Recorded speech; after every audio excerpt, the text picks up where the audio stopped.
Yeah, I'm more of an aeroplane man. Oh, so you can cut people off altogether. I feel like I'm in transit. Why don't you save the battery? Just turn it off. That's one way. The traditional way to cheating golf is to lower your score. That's one way. Magoo's viewers, welcome to our Round 7 episode. We've had a little bit of a hiatus with our sort of midweek show that we had on Anzac Day. It's a nice little break. Yeah. Did you get away at all? I did not, no. Happened to watch the game, which wasn't great. Had to be present for your real job, I guess. The one yeah, that that too.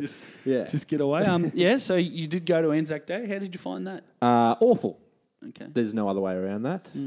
Bombers 0 of 2 in the last 5 days. 5 days. 2 games in 5 days. It hasn't been pretty as an Essendon supporter. It's not great, to be honest. We're 2 and 4.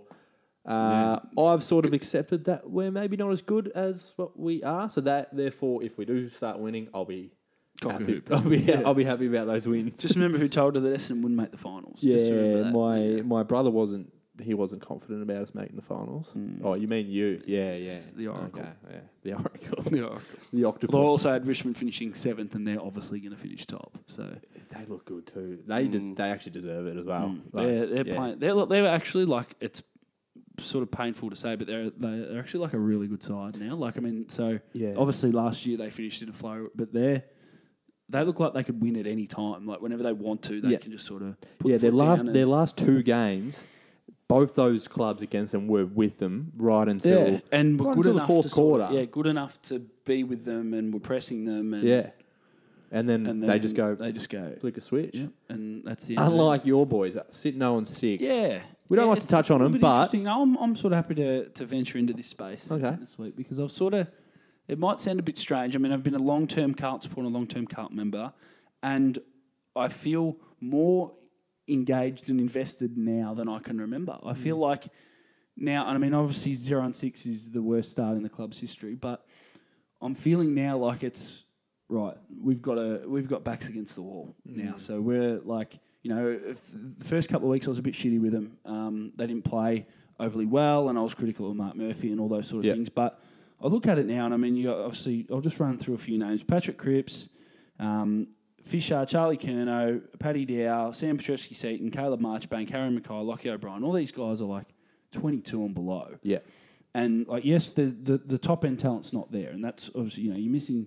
I mean, on the weekend, your top 4 in last year's best and fairest didn't play. Obviously, Doherty's done his knee. They traded Gibbs, Murphy, and Cruz were both out. Yeah, they're huge. So, really. And I mean, even with those guys, I mean, there's still a void in terms of the top end talent to help those young guys come through. But I just think that, I'm seeing enough. I mean, obviously, zip and 6 is not ideal, and the run doesn't get any easier. Yeah. But we've just got to, everyone's got to stick fat. I think because I mean, I may be on my own here, but I can actually see the wheel turning a little bit. And, you start to get some games into those guys, and I think the future's you can start to see it sort of building. You speak on a few of those boys being young. I feel like this is an excuse for 16 of the 18 clubs right now. Everyone's young. I think you guys said it on the weekend when you played the Dogs, yeah?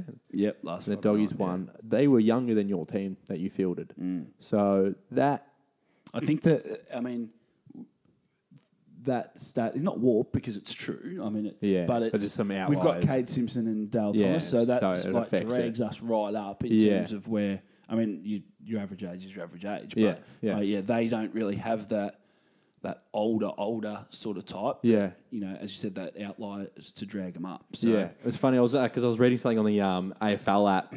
This was a while ago. They were talking about all these teams and what their future holds, like the next 5 years or whatever. Mm-hmm. I reckon there was 11 of the 18 teams were saying 2019, 2020 is going to be their year. So there's a lot of teams. You sort of have to say that, don't you? Yeah, no, but they were all outsiders talking about the club. Okay. So most clubs were thinking the next couple of years are going to be expected to do well. Yeah. But you're almost better off if you're if you're not doing great at the moment. Like if you look at Brisbane, they're just not looking great at all. Yeah. I don't mind if you're a team and you just go, let's start from scratch, because everyone else is going to be competing for it in a couple of years' time. Because there are a lot of teams that are building towards it. Yeah. So why not just call it quits for a bit? Yeah, and just start a rebuild, like a legitimate one. There's been not a Carlton one. While we're talking about the there's been so much discussion about the state of the game this week. Yeah. I've got my thoughts on it, but I wanted to get yours first, and then I need to have a bit of a say. Yeah, I'll let you have a say. I'll be quick. It's round 6. I think everyone needs to chill the hell out, to be honest. Like I said it last week as well. We don't have things to talk about, so we just make shit up. State of the game. Are you kidding me? Yeah, that's legitimately what I've got. In here. Oh, really? I've got. I stole your words. Yeah, but there was nothing to talk about. Coming to the meetings, man. And stop peering over at my notes. That desk will get bigger next week. Literally, this sort of a conversation is based on the lack of narrative from the weekend. Like, absolutely. AFL 360 on Wednesday night, they had like a summit. They got people sit around and talk about the Saturday game because they didn't have anything else to talk about because the results went pretty much as expected on the weekend. Yeah. The good parts came from outside Victoria, e.g. a cracking Derby, whichever state you're from, and then Sydney having a big win. So that isn't of interest to the main market in Victoria. Do you also think that these shows like your 360 and stuff, they're on too regularly now? There's only so much football you can talk about. Yeah, and maybe that's part of the problem. But yeah, when you can't get a narrative from the weekend, that's when these sort of things come up. I mean, you ask any of the players, which they have on these shows, and the players go, "There's not really an issue." And like people, be it, respected figures and champions of the game are going back and saying, we need to have zones and all this sort of stuff. Like, give us a break. That's why I reckon these journos at the moment will be cracking huge fats with the new Mark Thompson allegations. Yeah. They've got something to do for the next 6 months. Even Ross Lyon as well. They're keeping him out of trouble. Ross Lyon too, but, yeah, so those, just in terms of, wow. Okay, Ben, what a treat for us, our first ever guest. It's exciting. It's great, isn't it? So we've got Magoo's community. We've got former Demon and Hawk big man Jack Fitzpatrick joining us in the studio tonight. Jack, welcome. Thank you for having me, boys. Fantastic, isn't it? It's just incredible. So, I mean, we could go on to make 3,000 shows or we could finish up at episode 7 here. You'll be our first ever guest. Oh, that's an absolute honour. You'll go up on the wall somewhere in our studios. You join the Magoo's Hall of Fame as the first ever guest. Might join Hurdy and Cooter behind us here. Actually, that's what we could do. Our first guest, just bang. Well, fuck right there. I reckon. Oh, well, I think Hurdy's got more issues than Cooter, doesn't he? So, I mean, like those restaurants you go into and they've got all the famous people who have eaten there. That'll be it. That'll be the Magoo's wall. Yeah. So, I went to Italian restaurants, by the way. Yeah. Sure. Interesting. Just an observation. And photos of Ferraris in the Italian side. We'll look into it. Yeah. So, Cooter. Jack, just quickly, obviously you retired from footy due to concussion issues at the end of last year. So where do we find you now? What are you up to? How do you what's a day in the life of Jack Fitzpatrick look like? I'm back at uni as a full-time uni student. Okay. So that's the first point of call. I was studying a business degree whilst I was playing part-time. So I got about halfway through that. So I want to finish it. So I'm due to finish in the middle of next year. So that's probably the first thing that I'm trying to tick off. I'm still an ambassador with Diabetes Victoria as well. So being a type 1 diabetic, it's a bit of work I've been doing. And I'm actually doing a bit of assistant coaching at Werribee in the VFL. So very nice. That's where I've been tonight. Yeah. And I actually got sucked into being the runner as well. So there's a couple of not so flattering photos floating around. The first, I didn't get sucked in until round 1. Yeah. And the week before, the actual guy who was a runner had a heart attack and had to have open heart surgery. So by a process of elimination, I was the next fittest coach in line. And the way I'm looking at the moment, that's fittest. a bit of an indictment on the after the bloke that had a heart attack. The next fittest. I know, there's a bit of a curse, Good compliment, that one. And unfortunately, I rocked up to the game and got dressed in the runner's gear, and the shirt size was a small.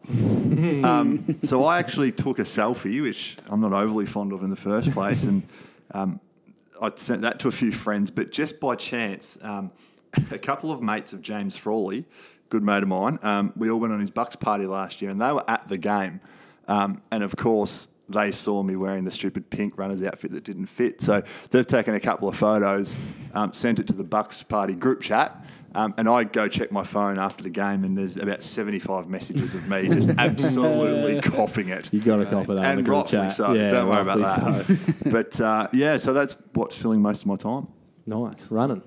Yeah, which is something I never thought I'd be. You didn't swear at Todd Goldstein, did you, while you were down there? What's that, sorry? No, don't worry. It's all good. Chad Corn's just got that. It's all good. He got a week. So what happened with that? I saw he got a week for swearing at Todd Goldstein. Yeah, right. As the runner. As the runner. That is pretty funny. But it's a bizarre situation to cop a week for, don't you think, Ben? I reckon that's absolutely. It's incredible. Yeah, absolutely. do they have like a runner come up from the twos? Like, what do they do for that? The Magoo's runner. The Magoo's runner. There we that go. could be your second guest. Have you checked your phone yet? It could be you. Yeah, I don't know. The reoccurring role. Port Adelaide might be. I wouldn't see out an AFL game, I reckon. I'm lucky we've got two runners at Werribee. I don't reckon I'd make a VFL game out. I've put on a couple around the guts. They do It's a lot not of running. easy. Yeah, a lot of running. Guess that's why they call him a runner, Ben.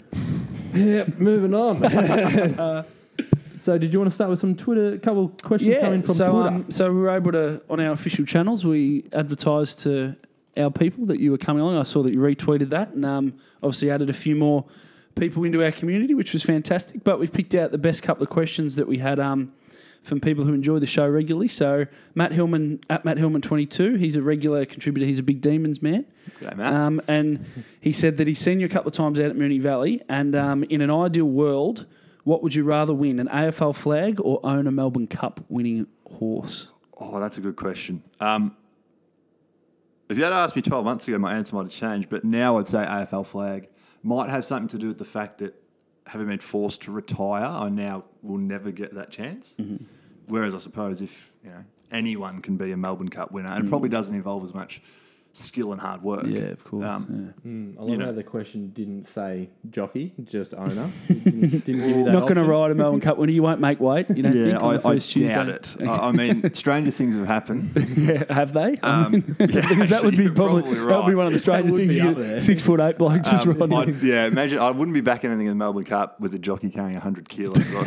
I'm not sure that would be a be a recipe supreme for sort of success. But no, look, I grew up. AFL was always my passion growing up as well. Whereas racing wasn't until later in life. So definitely AFL, and I suppose I got just that little bit close playing 2016 in my first year at the Hawks in the finals and going out in straight sets. So, they were sort of going for 4 in a row, and I sort of almost Bradbury'd my way into the team late in the year when Big Sags got injured and I came in. But to have it sort of close and then, unfortunately, to not be allowed to play footy at all.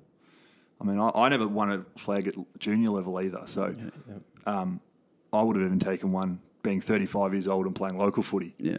But unfortunately, I can't play anymore. So, no, definitely the AFL flag. Although, if you owned 100% of a Melbourne Cup winning horse, you'd have a pretty good payday too. It would be nice, I reckon. Yeah. Benny? Yeah, got another question from Twitter. Another good one, actually. They're good questions. It was a bit of a chuckle, wasn't it, it yesterday going through this? Once heard a Hawk fan in the MCC referred to Jack as Oysters Kilpatrick. Right. Is he a fan of the nickname? I've never heard that one before. Damn it, I was hoping there was a story behind Yeah, it. there was something to it. And to be honest, I'm not a fan because my name's not Kilpatrick. No, yeah. I've heard many variants, and I'll take any nickname at all, but the amount of times I've actually got Jake Fitzgerald is remarkable.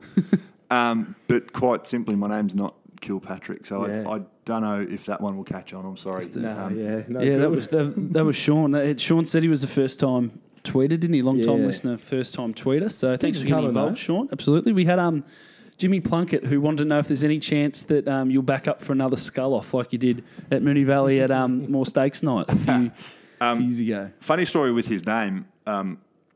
You first said Jimmy Plunkett, and there's Jimmy Plunkett used to play at Carlton and the Bulldogs, who worked at Melbourne with me. He's one of the leading teams running guys. So first thought, I thought it might have been little bit Jimmy, who actually is a dead ringer for ex-Liverpool soccer player John Arnorisa. If you haven't, we'll have to suss that out. Unbelievable look like. Very niche. Into the Jimmy Plunkett in question. Yes. I do remember having a skull off with him and his mates a couple of times. I remember the night. The first one was a Friday night. It was in 2015. I'd just been given the sack from the D's, actually. Okay. He's a Melbourne man, Jimmy, too, actually. Is so he? that was probably quite a thrill for him. Yeah, right. Well, maybe not. I'd just been given the arse. Wow. So we were actually watching the Hawthorn-Freo prelim of 2015. That was on after the races. I remember that. And they beat me fair and square. And then last year we had a rematch. I can't remember which night it was. so forgive me. But I actually won on a technicality because I got my beer down quicker, back on the table than their representatives. So at the moment it's 1-1, and we might have to go for it. It's going to have to be a tiebreaker. Has to be a tiebreaker at some stage. point. I'm sure I'll see them there at some point. Excellent. Well, sounds good. So, I mean, we'll just go through a few other things. So, upon confirming that you were coming on the show, we sort of started to look into your background and a few little things. So, one thing we did was we went on YouTube and we typed in Jack Fitzpatrick, and there was I think everyone remembers the goal at Hawthorn to bring the scores back level with about a minute to go against Collingwood. There was also a check side set shot from the boundary when you were at Melbourne. And so we were sort of wondering which one, if you had to pick one, the Jack Fitzpatrick goal. So if for the rest of the time junior kids, when they kick that goal, would be like, that's the Jack Fitzpatrick. Which one would you like to coin as your one? Good question. The Melbourne one's probably a high degree of difficulty. And Big Gorney, who I'm good mates with, kicked 2 on the weekend. He can't kick from out in front, but he kicked 2 bananas on the weekend. One which saw a bit of controversy with the guy from the crowd. Yeah. Ben.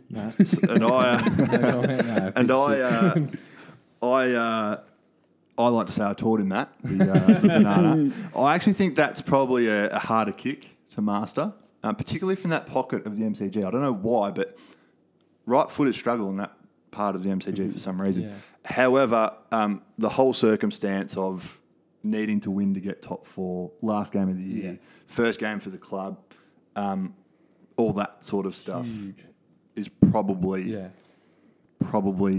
what I'd go with. When you were going for the clearance as well, I know like people talk about the actual goal itself.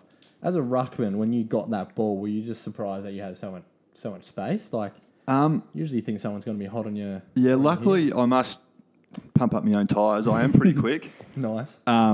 So I rarely get out in space and think I'm going to get caught. People ask what was going through your head. I actually got the ball and took a couple of steps, and my first thought that went through my head was, where's Gunno? I just wanted to kick it to Gunners. He's a good shot for goal. But I was sort of running 45-degree angle right almost, and all the other blokes ran left. I'm like, well, there's nothing to kick it to.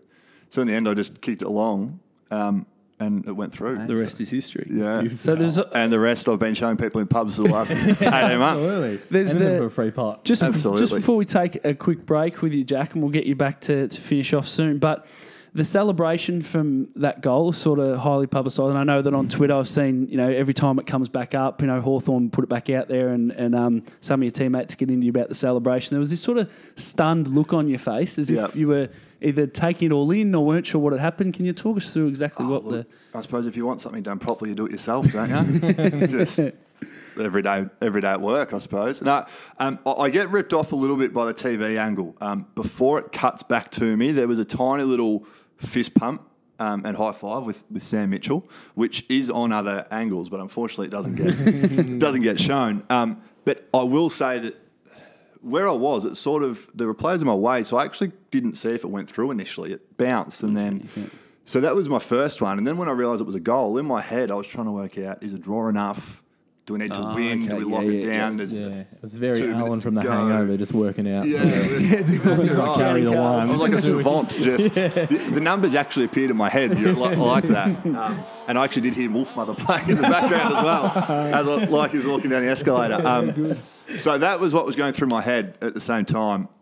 So was the draw enough? It was. In the end, it was. And that's quite funny. People say, you kicked the match-winning goal, and I'm more than happy to claim it. Don't worry about that. But it actually only put the scores back level. So Paul Popolo did kick a point not long after that. But, his point's nothing without your goal, isn't it? I don't even know who Paul Popolo is, really. Some no-name. But it's all about me, is the moral of the story there. Absolutely. But, so it should be too. Yeah, exactly right. So I've only shown, a few thousand people have played. Not too many. Printed on T-shirts, all that sort of stuff. Absolutely. I actually regret, I had a Bucks recently, and it was one of the, you get the polos made up and you can have your nickname put on your back. And I didn't think till after I submitted my nickname, but I should have put the YouTube URL of that goal as my nickname. Yeah. People say, what's that one? Why don't you check it out, mate? Click it. Perfect. That's great. Oh, what about that? We were doing we were doing a bit of digging just to watched a couple of videos of you online. There was something caught my attention. There was the getting to know Jack Fitzpatrick on the Hawthorn behind the scenes. Yeah. I noticed it was filmed at a gym, but you, however, didn't look very sweaty. No. Now, all wearing gym gear. I just wanted to know, were you single at the time? No. Did you weren't? No. Then that goes that theory. Gonna say maybe you suggested to have it in the gym just to maybe show the ladies you don't mind throwing around a bit of iron. No, I was taken at the time. And yeah, so unfortunately, I have to put that bed. I have to put that theory to bed pretty quickly. Moving on. Next question. Yeah, well, so I've been meaning to. Me and Ben have sort of discussed this, and we've never been able to. And this may mean it's a bad question because we've never been able to work it into any of the episodes we've done so far. So. Right. And I thought that this is a perfect chance to answer it because it's a man that's changed clubs and in the process changed numbers. I thought you were going to say what's it like to kick a match winner on the MCG, but sorry.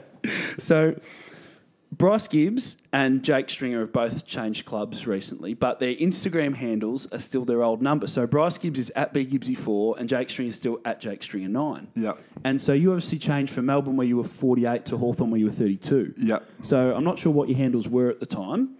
But if you were, say, Jack Fitzpatrick 48, how long would it have taken you to change 32? Because I'm a big Carlton supporter, and every time Bryce Gibbs uploads an Instagram, I go, you're big Gibbsy 6 twisted. Yeah, right. Okay. So what's the amount of time? So I think there's different ones. I created my Instagram January 1st, 2016 it was. It was new year, new me. I'm getting social media guys. Both Instagram and Twitter. So I was pretty late to the party. So I didn't have the 48 at Melbourne. And I know that James Harms, a good friend of mine who's at Melbourne, who's just recently moved into number 4. And the rumour has it he had number 4 in his handle before What's His Gear was out of the locker. So Harmsy was pretty quick to jump in. But I actually, hand on heart, it's funny you say that, when I was trying to come up with a handle, I was going to say J Fitzpatrick 32 or whatever. But I always knew that eventually, whether it be get delisted, get traded, change numbers, retire, I would not always be number 32 at Hawthorn, and having had the 6 years at 48. So that's why I put T1 in my Instagram and Twitter for type 1 diabetic. Mm-hmm. I thought J Fitzpatrick T1, I'll always be that regardless. Yeah. So I went with something that was I'm going to have forever rather than something that was me at the time. Okay. That's good. I like that. Yeah, that's not bad. So, I mean, as you said, you've only started social media a bit late. You've recently celebrated 4,000 Instagram followers, who I assume all 4,000 are watching this right now. Big milestone, yeah. But, yeah, that's a fair sort of... So, I mean, for someone who, as you said, late to social media, you've just gone past a lot of people. Your content's obviously... You're an influencer. Yeah. Look, as I said in the post, I'll be selling tooth whiteners before we know it, or protein powders or something along that. You use my name for 20% off something, I'm not sure. No, I think I'm a bit lucky that a few of my posts have been reposted by the Hawks Instagram. Okay. I'm a bit slower on Twitter. I think my Twitter's only got 1,000 or something. A little hard on Twitter. Yeah. I actually read a stat the other day that only, I think it's 90% of the Twitter handles on Earth have less than 100 followers or something. Wow. Which is a lot. But we generally find it. Yeah, we fit perfectly. Generally find that they're the trolls as well. They're the first blokes to pot you when you said something stupid or whatever. Yeah. But so I wasn't big on social media, and I deleted Facebook 5 or 6 years ago and don't really miss it either. So I was very late to the party on Instagram and Twitter, and probably to my detriment because I missed all my glory years in terms of the year I played most of my footy at Melbourne and all that sort of stuff. So I missed having all the Melbourne followers as well that I could have racked up, which might have been another couple of thousand, which could be posting 5,000 by now. It could be on my way to a blue tick, guys. The blue Kardashian. God, that elusive blue tick. Oh no, everyone wants Wouldn't that be the day? I was we're good buddies with one of your old captains, Jack Grimes. Yes. Now he said to say g'day, by the way. Yep. G'day, Jack. G'day, Jack. I dare he's watching. G'day, mate. I was trying to get a bit of dirt on you, and he has said to me that you're absolutely clean. What's that about? He's got nothing. he's sorted me out well there. He's done well, Times, yeah. Grimes. I was hoping for a good stitch up. And the Frank Grimes episode of The Simpsons was on recently. Great episode. With his obvious notch, nickname being Frank. Yeah, right. No, he's looked after me there. Yeah, I don't know. A lot of people have this misconception that I'm actually a good guy, which is remarkable. It depends who you talk to, I'm sure. Probably. There'd be quite a few people who might say I'm the world's biggest arsehole, and you probably couldn't argue, but I don't know. But you beat him in a sculling contest, that's yeah, right. exactly right. No, I don't know. I mean, at the end of the day, I think the simple way to live life is, would your mum or your grandma be happy with what you're doing?